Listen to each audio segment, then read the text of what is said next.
नमस्कार दोस्तों, EP online study YouTube channel पर मैं नरेश यादव आपका हार्दिक स्वागत करता हूं। दोस्तों, हम भिन्न के बारे में पढ़ रहे थे और भिन्न में मैंने आपको बताया था कि भिन्न कहते किसे हैं, कितने प्रकार की होती है और जितने जितने प्रकार की होती है उन सबके बारे में हम विस्तार से अध्ययन कर चुके हैं। अब प्रश्न कैसे आते हैं उन पे हम चर्चा करेंगे। उससे पहले देखिए, मैं आपको निरंतर भिन्न को हल करना बताने वाला। निरंतर भिन्न को कैसे हल करते हैं और सवाल आ जाते हैं कैसे कि जैसे दे दिया कि x बराबर ये है 2 प्लस 1 बटा 1 प्लस 1 बटा 2 प्लस 1 बटा 3 प्लस 1 बटा 4 या और इसमें पूछ लिया कि x का मान क्या होगा, यानी इसका मान में x का मान क्या होगा, क्या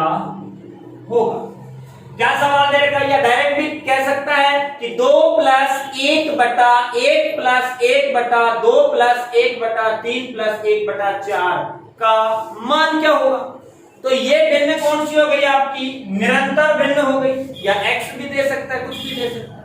तो निरंतर भिन्न को हल करना मैं आपको बताने वाला हूं, तो इसको ध्यान से समझिए। थोड़ा सा बहुत ही आसान है अगर आप इसको एक बार सीख गए तो देखिए दोस्तों, निरंतर भिन्न को जब हम हल करते हैं तो नीचे से शुरू करते हैं, बेस से नहीं, यहां से शुरू करेंगे और ऊपर तक हल करते चले जाएंगे। स्टेप बाय स्टेप हल करते चले जाना, आपका आंसर प्राप्त हो जाएगा। तो देखिए दोस्तों, क्या करेंगे, यहां नीचे क्या है, नीचे का एक भाग, इसको भूल जाइए। आप याद रखिए कि आपके पास केवल और केवल है 3 प्लस 1 बटा 4, केवल ये है। इसके अलावा आपके पास कुछ भी नहीं है, आप भूल जाइए थोड़ी देर के। और इसको हल करना मैंने पिछली क्लास में आपको सिखाया था, क्या कि इसके नीचे एक मान लेंगे, फिर आप हर का क्या ले लोगे, एलसीएम 4 आ गया। उसके बाद यहां इसके ऊपर चला गया 4 और यहां चला गया 1। कैसे जाता है वो मैंने आपको बताया कि हर जो है उसका आप एलसीएम में भाग लगा दीजिए, जो भागफल आया उसको गुणा कर दीजिए अंश से। तो यहां जाएगा 4 तिया 12 और 1 एकम 1, अर्थात कितना आ गया 13/4। आपने देखा कि यहाँ 3 प्लस 1 बटा 4 को मैंने हल किया तो रिजल्ट निकल के आया 13/4। तो क्या मैं इसको हटा के 13/4 लिख दूं? बिल्कुल दोस्तों, लिख देंगे, लिखने से कोई फर्क नहीं पड़ेगा। ये 3 प्लस 1 बटा 4 13/4 के बराबर है। बाकी की चीजों को ऐसे कैसे भी 2 प्लस 1 बटा 1 प्लस 1 बटा 2 प्लस ये एक ऐसा कैसा, यहां इसको हटाया मैंने और उसके स्थान पे लिख दिया 13/4। अब आप याद करिए कि पिछली क्लास में मैंने आपको क्या बताया था कि इसको थोड़ी देर के लिए भूल जाओ। ये 1 है, ये 2 है, ये 3 है और गायब कौन सा है। देखिए ये जो है ये अपना बटा है मेन, ये डार्क लाइन से दिखाया गया, थोड़ा बड़ा दिखाया गया है। तो यहाँ ये पहले नंबर का, ये तीसरे नंबर का, ये चौथे नंबर का, जबकि दूसरे नंबर वाला गायब है। और दूसरे नंबर वाला गायब है तो उसके स्थान पे क्या मान लेंगे 1, और अब ये 4 चला जाएगा यहाँ और 13 को 1 से गुणा करेंगे तो 13 एकम 13। अर्थात मैं इसको उठा के और एक 4 को इससे गुणा करके यहाँ तो बना दूंगा 4 एकम 4, इसको तो लिख दिया दोस्तों मैंने 4, और ये आ गया आपका 13 एकम 13, यानी ये आपकी आ गई अगली स्टेप। इस पूरे को हल किया तो निकल के आया 2 प्लस 4/13। 2 प्लस 4/13 को जब आप अलग से हल करोगे तो क्या आएगा, वही काम 13 एलसीएम आ गया। 13 एलसीएम आएगा तो इसको गुणा करोगे 13 दूनी 26, 13 एलसीएम आ गया। डायरेक्ट मैं कर रहा हूं इसको, बहुत सारे उदाहरण हम कर चुके। 13 दूनी 26 प्लस ये 4 एकम 4, तो 26 और 4 कितना हो गया 30/13। जैसे आप इसको हटाओगे और इसके स्थान पे क्या लिखोगे 30/13 तो लिख दो। आप यहीं भी हल कर सकते हैं इसको, अगर आपकी प्रैक्टिस अच्छी है तो। मैं आपको पूरा एक बार करके बता देता हूं। तो यहां देखिए जाएगा 2 प्लस 1 बटा 1 प्लस 1 बटा, यहां क्या आया 30/13 रख दिया। वही पहले की तरह आपके दूसरे नंबर वाला गायब है।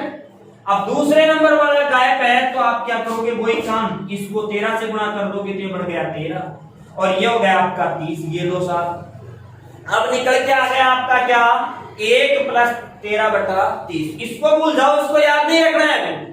फिर आप इसको हल करोगे 1 प्लस 13 बटा 30, तो वही काम 30 एलसीएम, 30 को गुणा करोगे 30 से कम 30, 30 प्लस 13 बटा 30, तो क्या आएगा 30 और 13 43 बटा 30।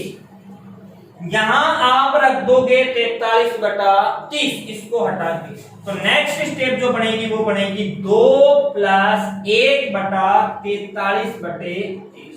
वही काम कि 43 बटा 30 है, इसको आप बदलोगे तो ये 13 यहाँ 30 यहाँ चला जाएगा, अर्थात ये हो जाएगा आपका 30 और नीचे हो जाएगा आपका 43। अगले स्टेप लास्ट बन गई है, यहाँ एलसीएम लोगे तो 43 को, यानी एलसीएम आ गया 43 को गुणा करोगे आप किससे, 2 से, और 43 को 2 से गुणा करोगे तो 43 दूनी होगा 86 और प्लस 30 एकम 30, जोड़ोगे तो 116 बटा 43 और यही आपका क्या होगा, उत्तर होगा।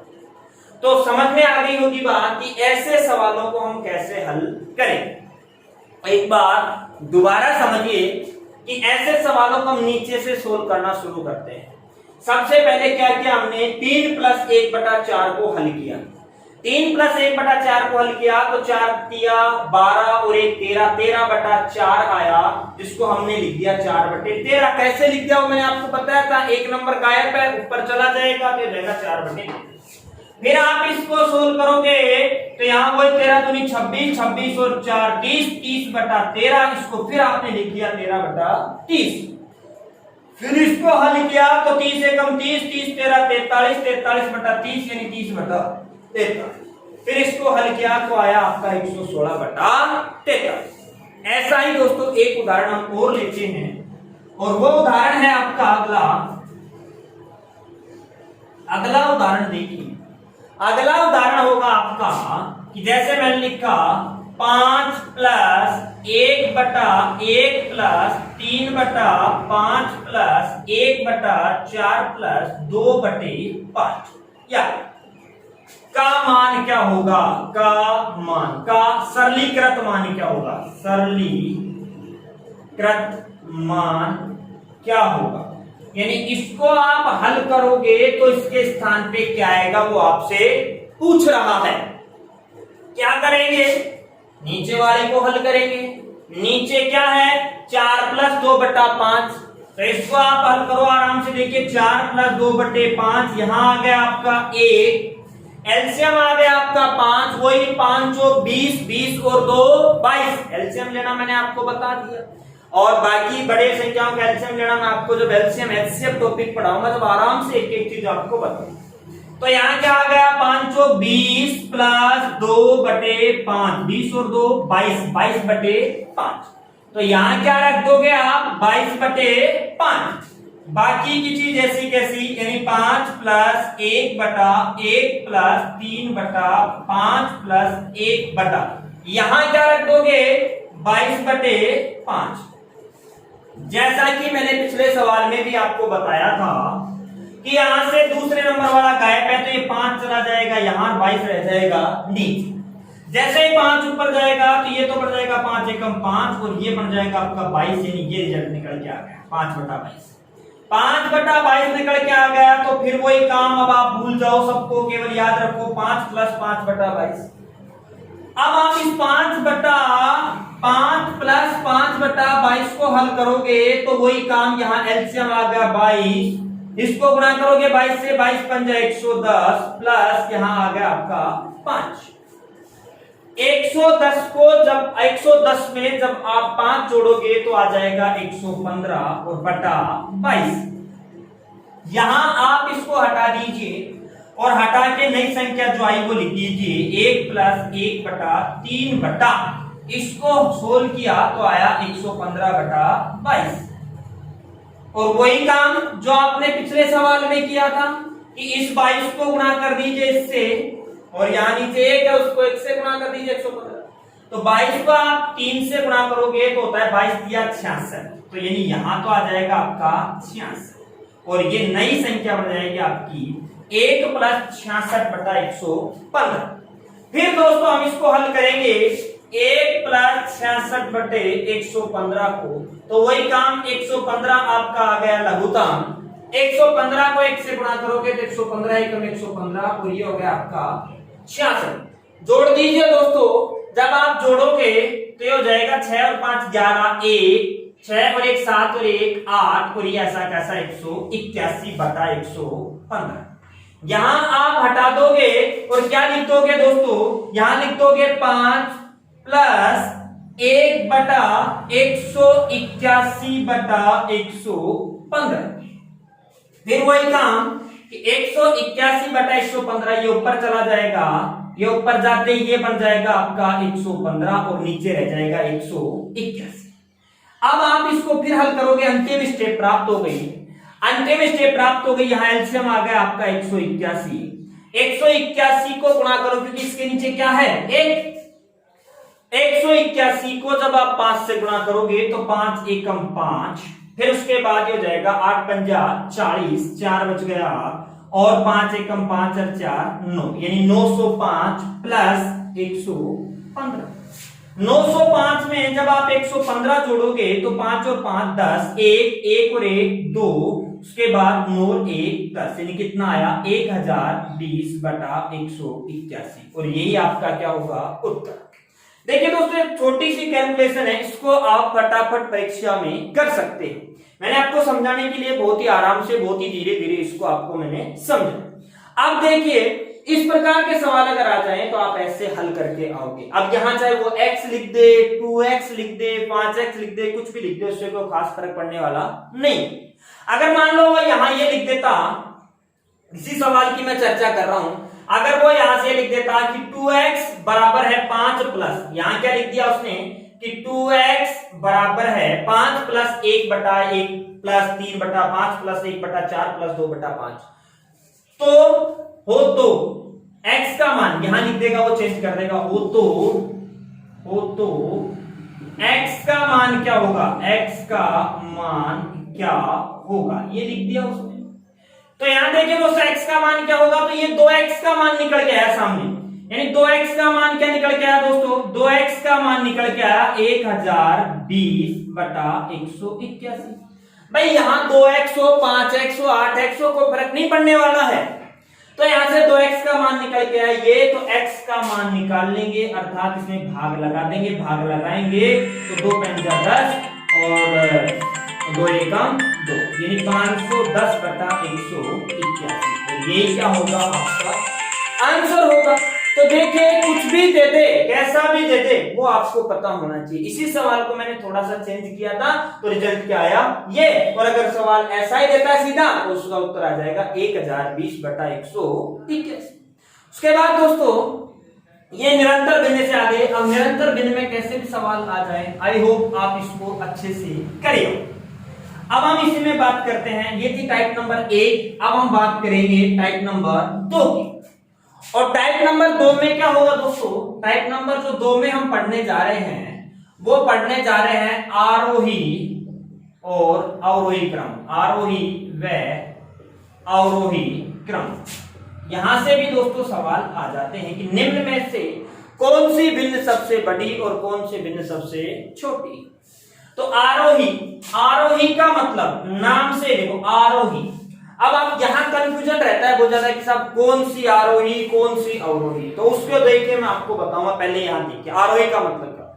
आरोही का मतलब होता है पहले सबसे छोटी और फिर बड़ी, अर्थात हम लिख सकते हैं बढ़ते क्रम में। कौन से क्रम में, बढ़ते क्रम में। और क्रम कब बढ़ेगा, जब पहले सबसे छोटी लिखी जाएगी, फिर उसके बाद उससे बड़ी, फिर उसके बाद उससे बड़ी, फिर उसके बाद उससे बड़ी। और यहां दोस्तों अवरोही में क्या होता है, अवरोही में होता है घटता क्रम, घटते क्रम में। और घटते क्रम का मतलब क्या हो गया कि पहले बड़ी, फिर छोटी, फिर छोटी, फिर छोटी। अब यहां बढ़ते घटते का पता यानी पहले छोटी आएगी, फिर उससे बड़ी आएगी, फिर उससे बड़ी आएगी। कैसे पता चला कि यहां आरोही है, आरोही में कितने अक्षर 3, अवरोही में कितने 4, आरोही में 3, तो 3 का मतलब 3 छोटा है 4 बड़ा है। तो आरोही आते ही यानी छोटे अक्षरों वाली बात आते ही जिसमें अक्षर कम है उसका मतलब छोटे से शुरू होगा। वो छोटा छोटे से शुरू और बड़ा बड़े से शुरू, ये याद रख लेना आप इसके अंकों के यानी इसके अक्षरों के क्रम के आधार पे। अब देखिए एक चिन्ह भी होता है कि आरोही में तो कैसा, देखिए एक साइन होता है ये, अब इसको ऐसा लिखो और ऐसा लिखो, ये चिन्ह एक ही है लेकिन इसका मतलब बदल जाता है। देखिए अगर आप इसको ये एक ही चिन्ह है, इसका मतलब बदल जाता है, ग्रेटर देन और लेस देन का काम करता है। ये जिस तरफ मुंह खुलता है यानी इस तरफ वाला तो भाग होता है हमारा बड़ा और जिस तरफ बंद होता है इस तरफ भाग होता है हमारा छोटा। अगर मैं इसको ऐसा लिख देता हूं तो कोई फर्क पड़ गया क्या? कोई फर्क नहीं पड़ेगा, इधर बड़ा आ गया इधर छोटा आ गया, तो है तो वही चीज। ऐसा तो है नहीं कि इसको ऐसा उल्टा कर दिया तो ये अब छोटा इधर छोटा रहेगा बढ़ना। जिस तरफ मुंह खुलता है इसका वो संख्या बड़ी होगी, जिस तरफ बंद होता है वो संख्या छोटी होगी, चाहे आप इसको ऐसा लिखो चाहे आप ऐसा लिखो। तो एक सिंपल सी बात आपसे पूछ ली जाए कि निम्न में से कौन सा क्रम आरोही क्रम को दर्शाता है, कि कौन सा क्रम आरोही, तो आप देखिए आरोही क्रम में क्या होगा, आरोही क्रम में क्रम चलेगा ऐसे। इसका मतलब क्या हुआ, पहले छोटी फिर बड़ी फिर उससे बड़ी फिर उससे बड़ी फिर उससे बड़ी। ध्यान रखना सिंपल सी चीज पूछ सकता है कि कौन सा क्रम आरोही क्रम को दर्शाता है, तो आरोही क्रम को यह दर्शा रहा है कि पहले छोटी फिर बड़ी फिर बड़ी फिर बड़ी। जबकि अवरोही क्रम, ये कौन सा क्रम है दोस्तों, आरोही क्रम। अगर मैं बात करूं अवरोही क्रम की तो अवरोही क्रम में हो जाएगा उल्टा, यानी ऐसे पहले बड़ा फिर उससे छोटा फिर उससे छोटा फिर उससे छोटा, लगातार चलती रहेगी। तो अवरोही क्रम का क्रम ध्यान रखना ये होता है, यानी पहले बड़ी फिर उससे छोटी फिर उससे छोटी फिर उससे, और आरोही क्रम का मतलब होता है पहले छोटी फिर उससे बड़ी फिर उससे बड़ी फिर उससे। तो अब भिन्नों को आरोही और अवरोही क्रम में व्यवस्थित करना सीखेंगे। इससे पहले हमें ये चीज पता लग गई कि आरोही का मतलब होता है बढ़ता क्रम, यानी कि पहले छोटा फिर उससे बड़ा फिर उससे बड़ा फिर उससे बड़ा। अवरोही क्रम का मतलब घटता क्रम, पहले छोटा पहले बड़ा फिर छोटा फिर छोटा फिर छोटा, ऐसे चलेगा। तो अब देखिए हम बात करते हैं कि सवाल कैसे करते हैं। सवाल देखिए दोस्तों कि मैंने एक लिया 2/5 3/5 1/5 4/5 ये लीजिए। मैं सबसे बड़ी भिन्न कौन सी है, बहुत ही आसान सवाल। अगर आप सवाल के अप्रोच को समझ गए तो सवाल 1 सेकंड का है। कैसे, यहां देखिए क्या करेगा, 2/5 3/5 1/5 4/5। पहले सवाल को अच्छे से पढ़िए, देखिए, परीक्षा में भी यही काम करना है कि जो सवाल आपको, जो प्रश्न आपको सरल लगता है उस पर थोड़ा समय बिताइए, उसको समय दीजिए, क्योंकि सरल चीज ही गलती होने के चांस कहां रहते हैं, जो चीज हमें सरल लगती है। हम ये सोचते हैं कि ये तो हमें आता है, ये सब्जेक्ट तो मुझे बहुत अच्छे से आता है, और उसी सब्जेक्ट में आप मार्क खा जाते हैं। तो कभी भी ओवर कॉन्फिडेंस में परीक्षा हॉल में नहीं जाना है, कॉन्फिडेंस में ही जाना है। आपको कोई भी सवाल को ऐसे नहीं करना है कि तो मुझे आता है इसको तो छोड़ो ऐसे कर, नहीं, उसको थोड़ा समय दीजिए। कैसे, देखिए यहां आपने देखा कि यहां सबके हर 5-5 है, यानी हर समान है। और जब हर समान होते हैं, बहुत ही आसान सवाल था कि जब हर समान होते हैं तो जिसका अंश सबसे बड़ा वो भिन्न सबसे बड़ी, और जिसका अंश सबसे छोटा वो भिन्न सबसे छोटी। तो यहां देखिए, यहां सबसे बड़ा अंश कौन सा है, ये है 4। तो जो सबसे बड़ी भिन्न होगी वो होगी 4/5, उससे छोटी होगी 3/5, उससे छोटी होगी 2/5, और सबसे छोटी होगी 1/5। यानी कि इसमें सबसे बड़ी भिन्न होगी 4/5, उसके बाद होगा 3। कैसे पता लगाया, सिंपल सा काम, कोई कुछ नहीं करना, बस सिर्फ इतना देखना है कि इसमें कौन हर क्या है, समान है, हर समान है। हर समान है तो जो सबसे बड़ा अंश होगा वो संख्या सबसे बड़ी, वो भिन्न सबसे बड़ी, और जिसका अंश जितना छोटा होगा वो भिन्न सबसे छोटी। उसके बाद दोस्तों ये तो आपके आ गए हर समान वाली, अंश समान, हर समान वाली बात। अगर हर समान आ जाए तो, कि हर समान आ जाए, सवाल ये लिखिए कि 5/11 5 या ले लेते हैं 7 7/11 7/13, 7/9, 7/21 या 7/22 को आरोही क्रम में लिखो, आरोही क्रम में लिखो। तो देखिए दोस्तों क्या करना है, यहां पिछले सवाल में आप देख रहे थे कि हर समान है, और जब हर समान होते हैं तो जिसका अंश जितना बड़ा वो उतनी बड़ी और जिसका अंश जितना छोटा वो उतनी छोटी। जबकि यहां आपने देखा कि अंश समान है, हर समान नहीं है। जब अंश समान हो हर समान नहीं हो तो उस स्थिति में क्या करना है, जिसका अंश जितना छोटा वो भिन्न उतनी बड़ी और जिसका अंश जितना बड़ा वो भिन्न उतनी छोटी। तो यहां देखिए आरोही, आरोही का मतलब पहले सबसे छोटी आएगी, सबसे छोटी आएगी। यहां देखिए सबसे बड़ा भिन्न कौन सा है, सबसे बड़ा हर कौन सा है, सबसे बड़ा हर है आपका 22, तो 7/22 तो हो जाएगी आपकी सबसे छोटी। और मैंने आपको बताया आरोही ऐसे चलता है। उसके बाद दूसरे नंबर का आएगा 7/13, उसके बाद तीसरे नंबर पे आएगा 7/11 और लास्ट में आएगा आपका 7/9। ये इसका हो जाएगा कौन सा क्रम, आरोही क्रम। तो अभी तक मैंने आपको दो बात बताई छोटी छोटी, कि जब हर समान हो तो क्या देखते हैं, अंश समान हो तो क्या देखते हैं। हर समान हो तो अंश बड़ा वाला बड़ी भिन्न, छोटा वाला छोटी भिन्न। अंश समान हो, अंश समान हो तो जिसका हर जितना बड़ा वो भिन्न उतनी छोटी। उल्टा चलता है इसमें, अंश बड़ा भिन्न, अंश बराबर तो हर बड़ा भिन्न छोटी और हर छोटा तो भिन्न बड़ी। तो यहां क्या है, ये सबसे छोटी हो जाएगी, सबसे छोटी, और ये हो जाएगी आपकी सबसे बड़ी, क्योंकि इसका जो है हर सबसे बड़ा। ठीक है दोस्तों, इसी में आगे हम बात करेंगे अगली क्लास में। धन्यवाद दोस्तों।